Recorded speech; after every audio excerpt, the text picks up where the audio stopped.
ಧ್ವನಿ ನ್ಯೂಸ್ಗೆ ಸ್ವಾಗತ. ಮುದ್ದೇಬಿಹಾಳ ಅನಧಿಕೃತ ಶಾಲೆಗಳ ಕಡಿವಾಣಕ್ಕೆ ಸಂಘಟನೆಯ ವತಿಯಿಂದ ನಡೆದ ಹೋರಾಟದ ಹಿನ್ನೆಲೆ ಪಟ್ಟಣದ ವಿದ್ಯಾನಗರದ ವಿದ್ಯಾಸ್ಫೂರ್ತಿ ಇಂಟರ್ ನ್ಯಾಷನಲ್ ಪಬ್ಲಿಕ್ ಶಾಲೆಯ ಅನುಮತಿ ರದ್ದುಪಡಿಸಿದ ಆದೇಶ ಸ್ವಾಗತಾರ್ಹ.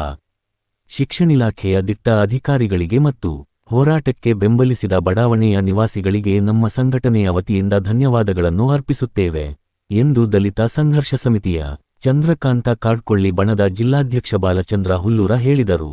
ಪಟ್ಟಣದ ತಹಸೀಲ್ದಾರ ಕಚೇರಿಯ ಆವರಣದಲ್ಲಿ ಸುದ್ದಿಗಾರರೊಂದಿಗೆ ಮಾತನಾಡಿದ ಅವರು, ಅಧಿಕಾರಿಗಳ ಈ ಕಾರ್ಯ ಸಂತಸ ತಂದಿದ್ದರೂ ದೂರು ನೀಡಿದ ತಕ್ಷಣವೇ ಈ ಕಾರ್ಯವಾಗಿಲ್ಲ ಎಂಬ ನೋವು ಇದೆ. ದಾಖಲೆಗಳು ಕೊಟ್ಟಿವೆ ಅಂತ ತಿಳಿದರೂ ಅಧಿಕಾರಿಗಳು ವಿಳಂಬ ನೀತಿ ಅನುಸರಿಸಿದ್ದಾರೆ ಎಂದು ಬೇಸರ ವ್ಯಕ್ತಪಡಿಸಿದರು. ಈ ಹೋರಾಟದ ಬಗ್ಗೆ ಕೆಲವರು ನಮ್ಮ ಬಗ್ಗೆ ಅಪಪ್ರಚಾರ ಮಾಡಿದ್ದರು. ನಾವು ಹೋರಾಟ ಮಾಡುವವರು ಹೊರತು ಮಾರಾಟವಾಗುವವರಲ್ಲ. ಅಂಬೇಡ್ಕರ್ ಸಾಹೇಬರ ತತ್ವ ಸಿದ್ಧಾಂತಗಳನ್ನು ಪಾಲನೆ ಮಾಡುತ್ತೇವೆ ಹೊರತು ಕಂಡವರ ದುಡ್ಡಿಗೆ ಎಂದಿಗೂ ಆಸೆ ಪಡುವವರಲ್ಲ ಎಂದರು.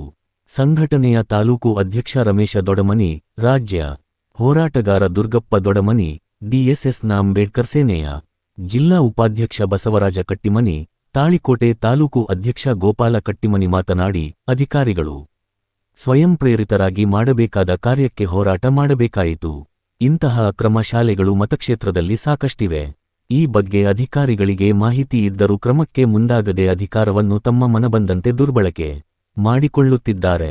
ಈಗಲಾದರೂ ಎಚ್ಚೆತ್ತುಕೊಂಡು ಶೀಘ್ರ ಕ್ರಮಕ್ಕೆ ಮುಂದಾಗಬೇಕು. ನಿರ್ಲಕ್ಷ್ಯ ತೋರಿದಲ್ಲಿ ಬರುವ ದಿನಗಳಲ್ಲಿ ಉಗ್ರ ಹೋರಾಟ ಹಮ್ಮಿಕೊಳ್ಳಲಾಗುವುದು ಎಂದು ಎಚ್ಚರಿಸಿದರು. ಈ ವೇಳೆ ಸಂಘಟನೆಯ ಪದಾಧಿಕಾರಿಗಳಾದ ಪರಶುರಾಮ ಕವಡಿಮಟ್ಟಿ, ರಮೇಶ ಹಡಗಿನಾಳ, ಆನಂದ ಚಲಮಿ, ಸಂಗಮೇಶ ಢವಳಗಿ, ಪರಶುರಾಮ ಚಲವಾದಿ ಉಪಸ್ಥಿತರಿದ್ದರು.